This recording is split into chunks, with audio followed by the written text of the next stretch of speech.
Thank you very much. In case you're just joining us, you're watching the conversation right here on Lagos Television. We're looking at Dangote, Farouk, and the petroleum sector crisis. So, I think the person that started this is seeing his agenda playing out as he wanted it.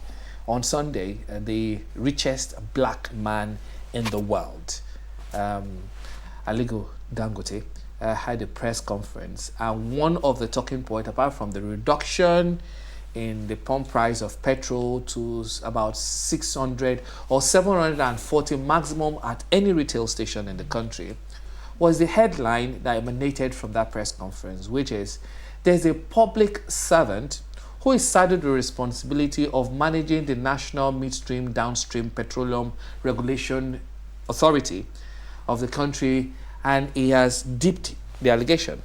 He has dipped his hands in the cookie jar. So his hand is a little bit muddled up. And he said, I'm going to back up my claims with a statement. In fact, I'm going to instruct my lawyers, if you say I'm wrong, I'll provide evidence.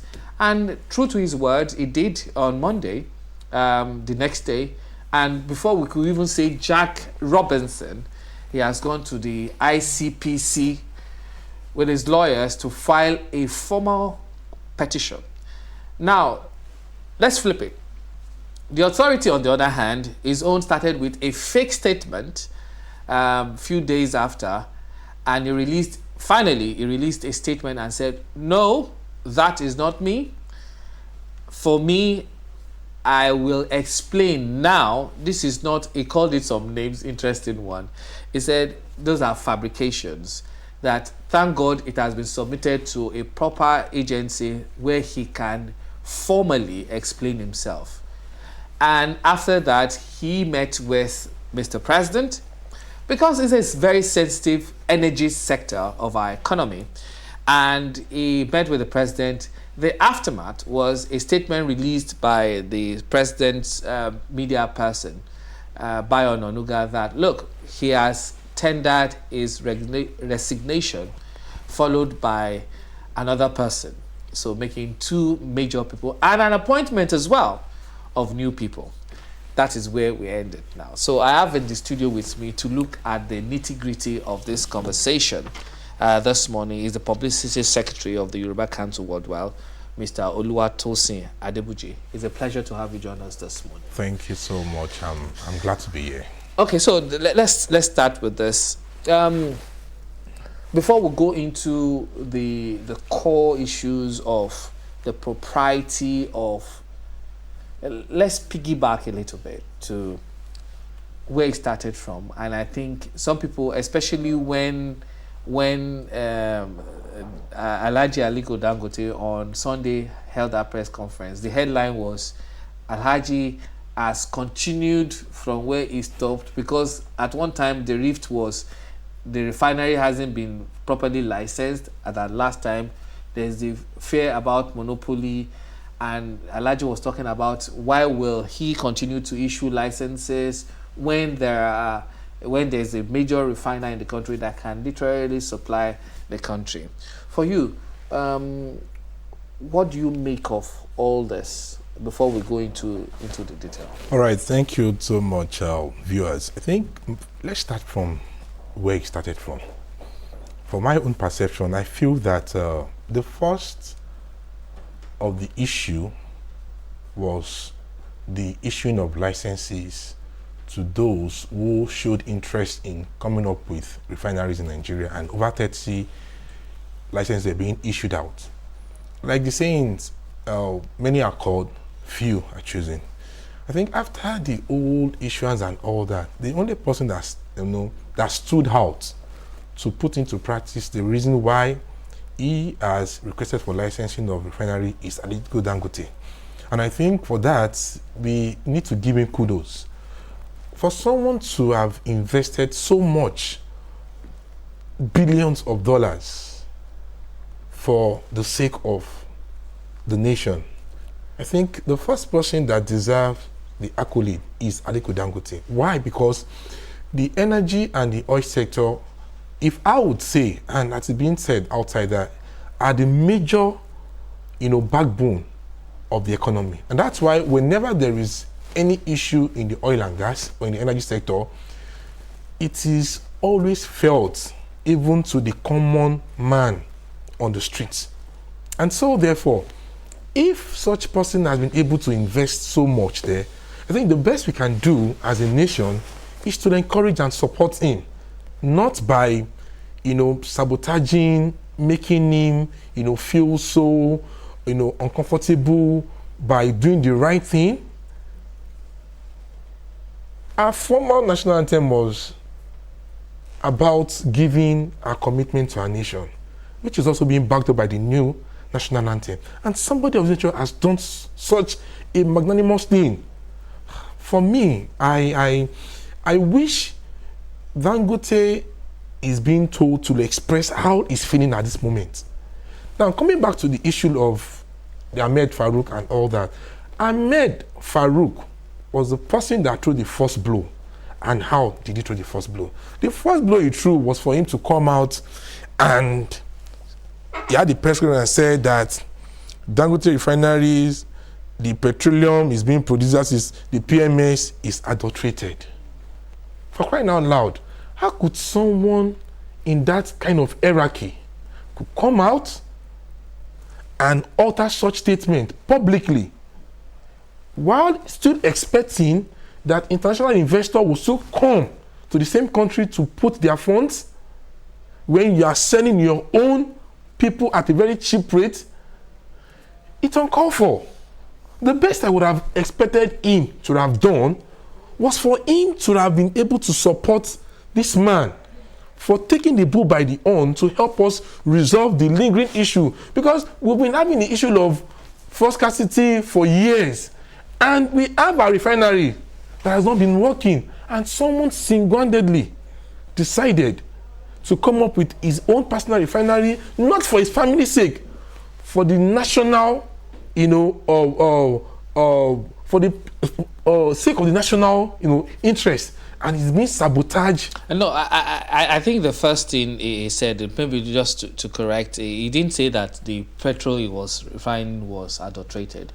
He was talking about the gasoline, that it was below the ppmc, 50 ppmc. I mean, the standards that even those imported were more standard. The common man will tell you that. And he also talked about maybe not fully licensed the refinery as at then. That was over a year ago, and he was also talking about, look, we can't have a monopoly.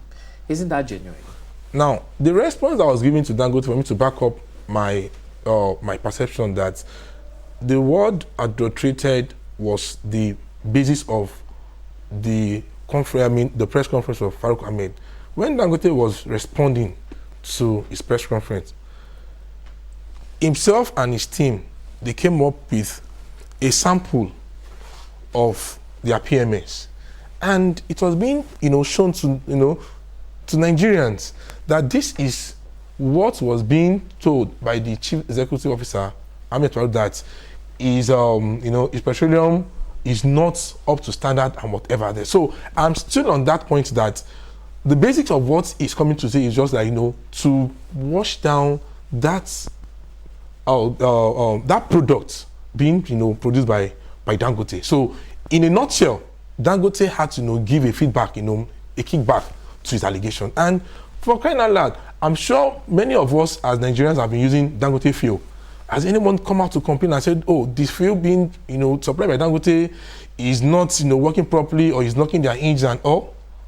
I think the conversation has moved on.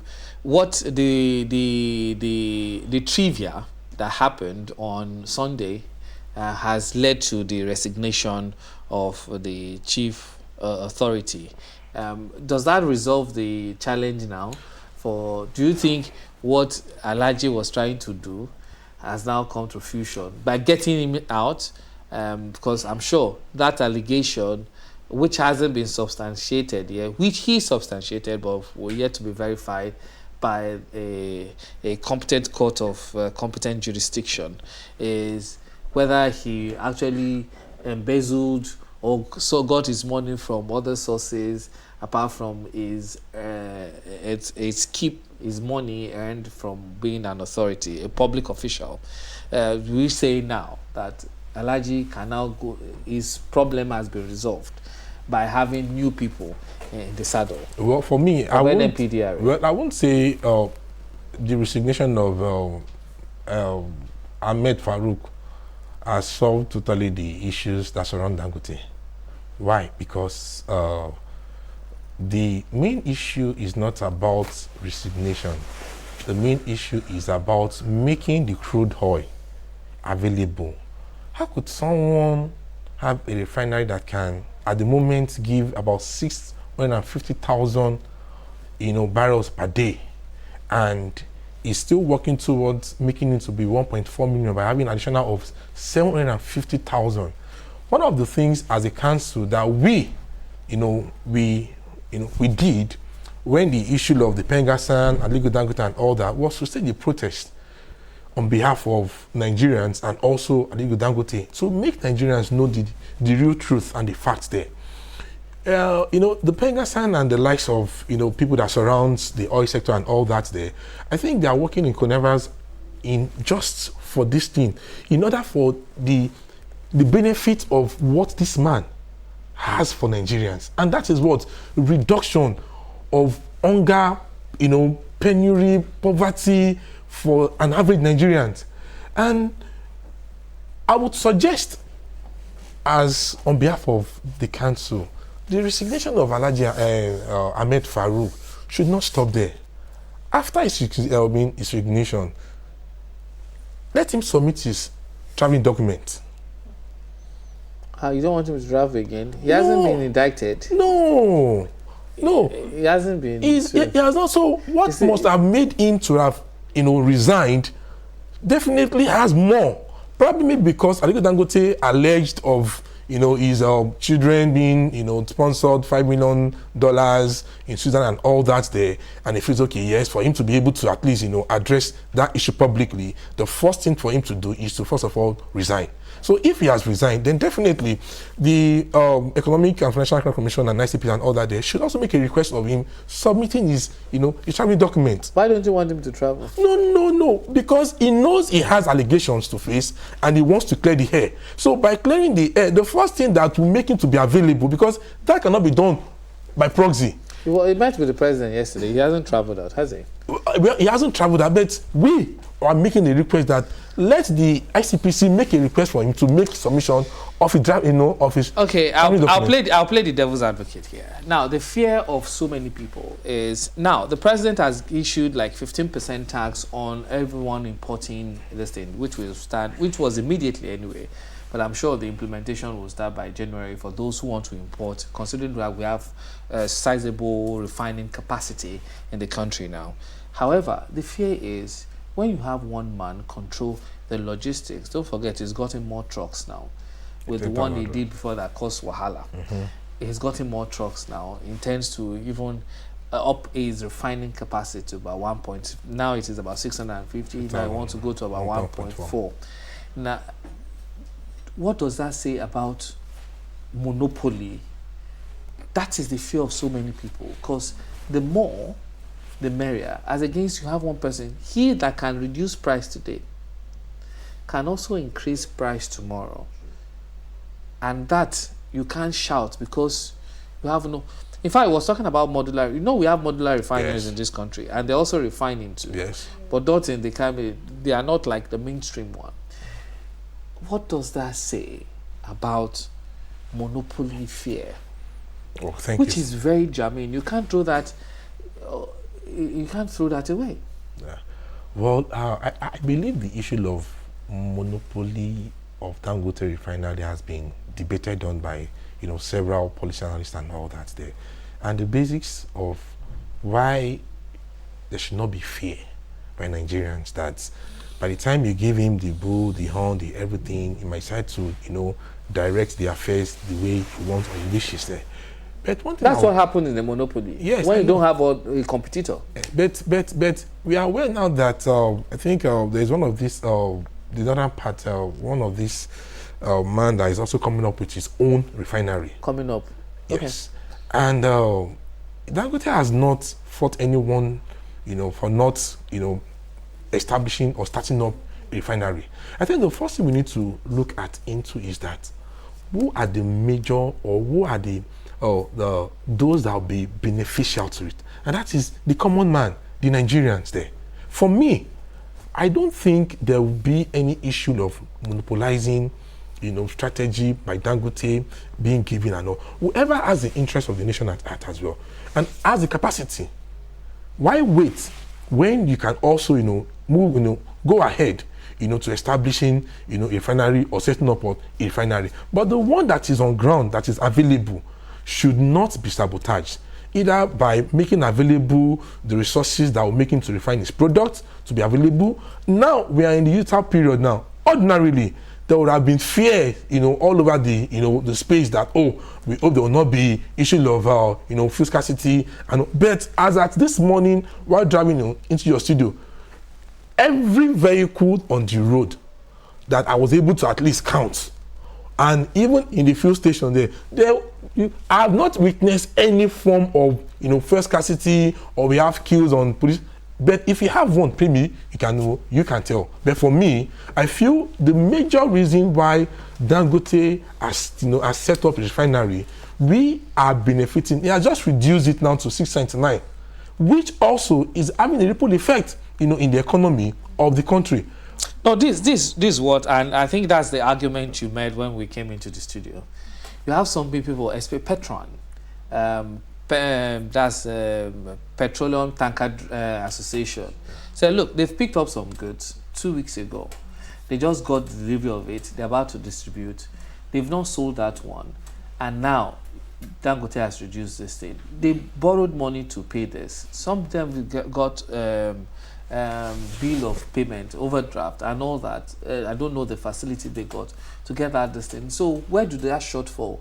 Who pays for that shortfall when someone can arbitrarily fix the price, call the shot? Is that good for business?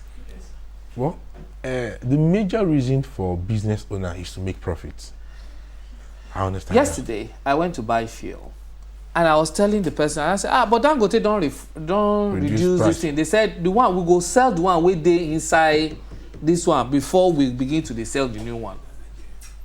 So I bought it at $8.95. It hasn't reduced. Okay. Because they said they had to. It's also MRS. It's also MRS in Akomojo Road off Oshasha Road. I'm telling you the truth. So I bought, and they told me that they need to finish the stock they got. You can just imagine those up north when they will finish it, and here. So because it's a business, so you can't just stay in the office and say I've reduced the price though. So what happens to what you buy? Do you want to do business and short because you want to please Nigerians? And this is one of the reasons why Dangote has actually been fighting. Mr. President, while he was coming with his renewed hope agenda, the first thing he said was that Nigerian first policy. That means Nigerian first in everything. Now, my take on this issue of those who have, that have stock, petroleum and all that there, they need to sell out and whatever and all those things there. For me, I feel if they know how their businesses have been running, because Dangote has the prerogative to reduce the price as he wishes for the sake of the Nigerians. There is poverty in the land. There is high rate of hardship, and one of those things that has actually led to those hardship is what is the issue of Nigerian oil, gas sector and energy sector. And if we can get it right there, definitely it will have a ripple effect in the common man's life. How do we get it right when we have so many imbalances? You have Dangote one day reducing, another day increasing, then you go by. Isn't that spoiling business for others? Why do we have multiple licenses being issued? Are we at this point actually walking the talk of putting Nigeria first? Licenses being issued out as if one is giving out puff and all that there. If we actually get it right in this our country called Nigeria, I think the first is for us to support and encourage those who have the country at heart by giving them that support that they need, and that is what Nigerian Coalition Group and the Right Council Worldwide has been speaking under the leadership of Ààrẹ Barrister Oladotun Azan, that let us encourage our local, people. Let them do what they know that is right. You have not addressed my own fear. Okay. And which is the fear of so many people. It is good. Dangote is our own. Yes. However, you have this imbalance, as we're seeing now, which also plays into the fear that monopoly will soon work. Because monopoly means one person controlling every. Now, it's literally, because he's got more trucks than, I don't think, a private individual. He's got refining capacity. Maybe the only thing he doesn't have is the ability to supply himself crude to refine. So he still imports crude. We give him, don't worry, Nigeria has sold most of his crude for so many things. So we still have to fulfill those obligations as far as that's concerned. However, you have a situation where on Sunday, right there, he just said, so I've reduced it. If you can buy 10 tank, this thing, you just come with this thing, we'll give it to you today. Whereas some people just of the old stock. Do you understand what I'm saying? Yeah. How do you explain that? Okay, now. Then we have to sell that one first. But if you now say, oh, maybe customers don't come to you on time, because you are still selling at 8 something, your neighbor has gotten the new delivery, that person will short. That person's business will go down. He will lay off his staff. Do you see the multi-ripple effect? Addressing the issue of monopoly, I feel Dangote has not outrightly said that, oh, this establishment of him cannot be regulated by the Nigerian government. The Nigerian government is still the one that will definitely, tell him the way, the country definitely will receive. So if there are issues of fears regarding Dangote Refinery and all that there are sticks that can be used by the federal government there. And that will make him not to have that mindset that, oh, I can dictate as I wish, I can do it, as I want, I can just wake up and all that day. But the bottom line of this discussion should be that should Dangote be supported with the resources that he needs to keep the refinery working? Yes. The issue of what's the support he needs? The crude. He's gotten everything. Oh, the crude. I told you we've done crude for swap for so many things, for dollars. Remember, don't forget. Yeah, definitely. We have not finished that. But definitely, the crude. We also still need to earn money. Yes. From sales. Yes, definitely. So we can't just be giving to one man. Definitely, but you cannot leave your own person inside and go out to feed someone. You must first of all feed the one inside your house before going outside to feed those that are outside there. So how do we resolve this whole thing? The man has resigned. Talking about the authority, Mr. Ahmed Farouk has resigned. Dangote is happy. He has charged the man to ICPC, Independent Corrupt Practices, and Independent Corrupt ICP Offences Commission. And you have the man said, look, that's a good channel to go explain myself better. New people are now there to manage the affairs of NMDPRA. So where do we go from here? Well, for me, I feel that since he has willingly resigned or tendered his resignation, the authorities in charge of corruption and all that should take their course at this point now and check into the allegations, petitions being submitted by Alhaji Dangote. So in order to unravel, the old allegation, then having said that, if he's found culpable, he should face the wrath of the law. I want to say thank you very much, Mr. Oluwatosin Adebuji, Public Secretary, Yoruba Council Worldwide, for helping us unravel or perhaps explain, put some clarity to what is happening with the energy sector. Thank you for your perspective. It's a pleasure to have you here. Join us in the studio. Okay, that's about it for the Conversation Nigeria this morning. Well, I'm sure this conversation is not over. We'll still talk some more talking about the numbers. I think I'm curious about the numbers now. How is this going to work out? Is NNPC going to come out with new NNPCL? Will they revamp the refinery? Or they will sell it Or do we have an alternative to this? Or Dangote will just have a swell time because he's gotten his, supposedly, his enemy out of the way now. Okay, we'll take a very short break. When we come back, the Conversation Lagos is standing by. In fact, they are ready.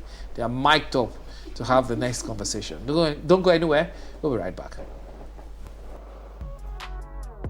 The views expressed on this program do not represent that of the producer, management of Lagos Television, or the Lagos State Government. They remain the perspectives of those expressing them. Thank you for staying with Lagos Television.